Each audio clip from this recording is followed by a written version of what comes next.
Hola, ¿qué tal? ¿Cómo están? Bienvenidos a la primera parte del segundo módulo, donde conversaremos acerca de la ley del servicio civil.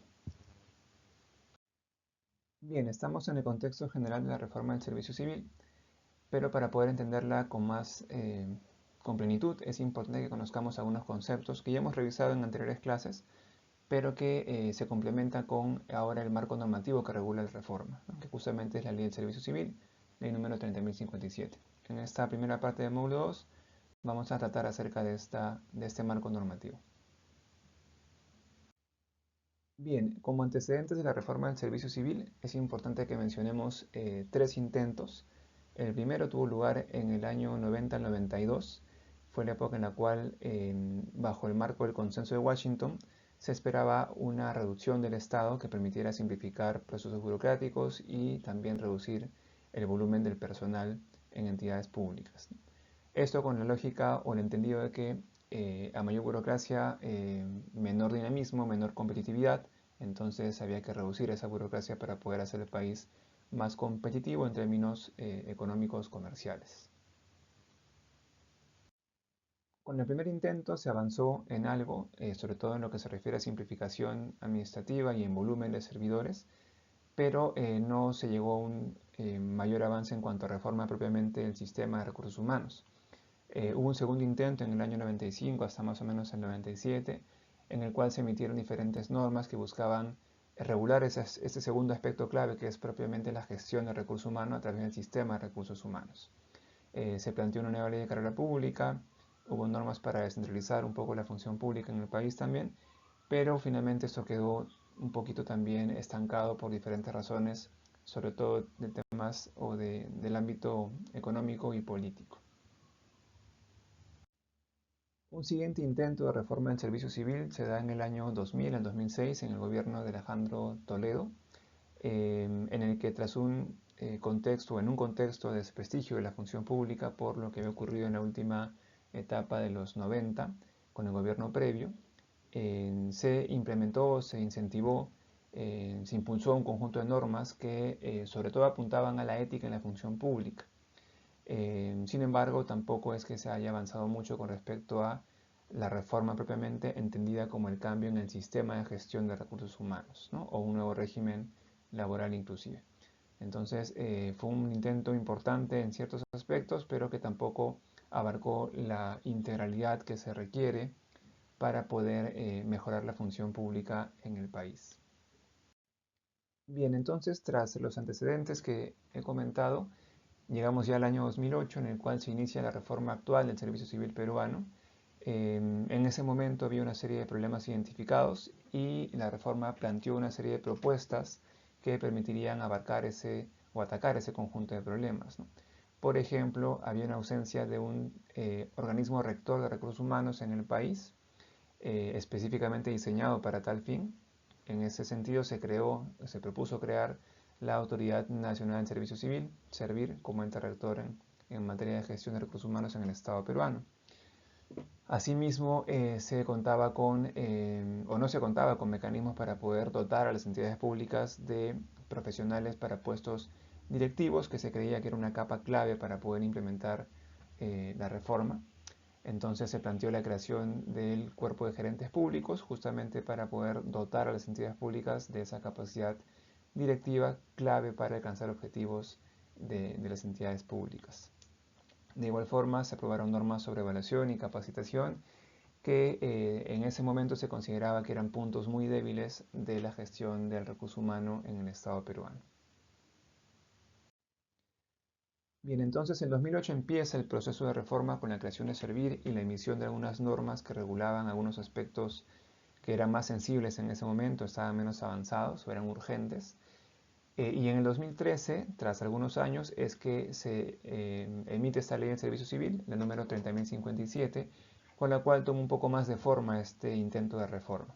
Esta ley lo que hace es establecer un nuevo régimen laboral de vinculación de servidores con las entidades públicas, que lo que busca es finalmente dotar o proveer mejores servicios a la ciudadanía a través de un servicio civil profesionalizado.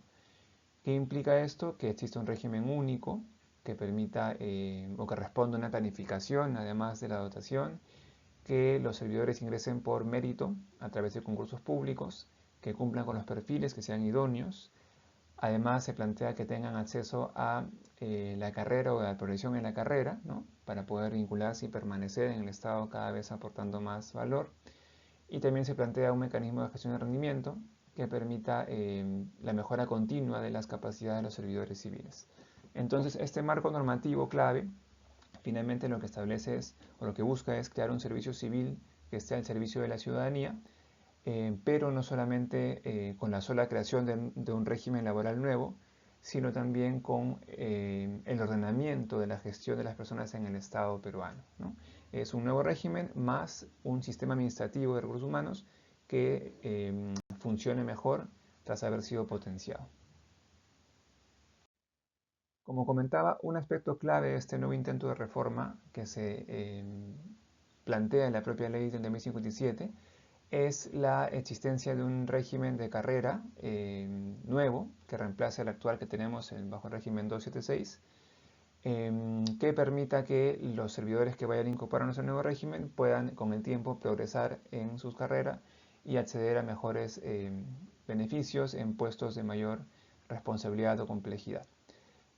Como ven en la lámina, hay un salto, una distinción entre los grupos que existían en la 876 y los grupos que se plantean en el nuevo servicio civil, donde básicamente el corazón, el foco está en el grupo de servidores de carrera, que abarca el conjunto de personas que van a desempeñar aquellas funciones, digamos, clave, misionales de las entidades públicas para la producción de los bienes o servicios que tienen a su cargo. Ahora bien, les comentaba que también esta ley ofrece un conjunto de beneficios para los servidores propiamente, entre los cuales se encuentra, por ejemplo, el hecho de acceder a una compensación más competitiva, ¿no? Que responda con mayor pertinencia a a las funciones encargadas a cada puesto y también a la situación de mercado, ¿no? Otro beneficio es en principio también la estabilidad, que permitiría esa seguridad por un lado, pero también permitiría hacer carrera en el tiempo, ¿no? Con la progresión en la carrera que está planteada como parte del régimen. En el link que está en esta diapositiva, ustedes van a poder acceder a un video en el cual se puede ver con más detalle cuáles son los beneficios principales que el régimen de servicio civil ofrece para los servidores y servidoras civiles que se incorporen a este nuevo régimen.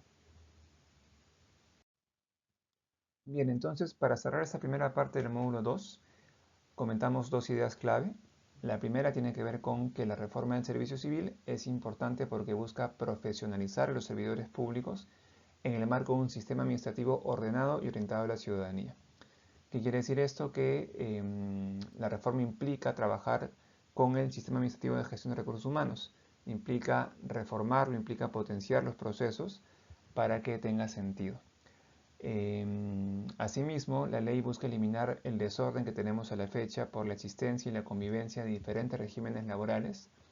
La idea es contar con solamente uno en cuanto a los temas administrativos, es decir, habría uno a nivel administrativo más el conjunto de carreras especiales que ya hemos comentado anteriormente.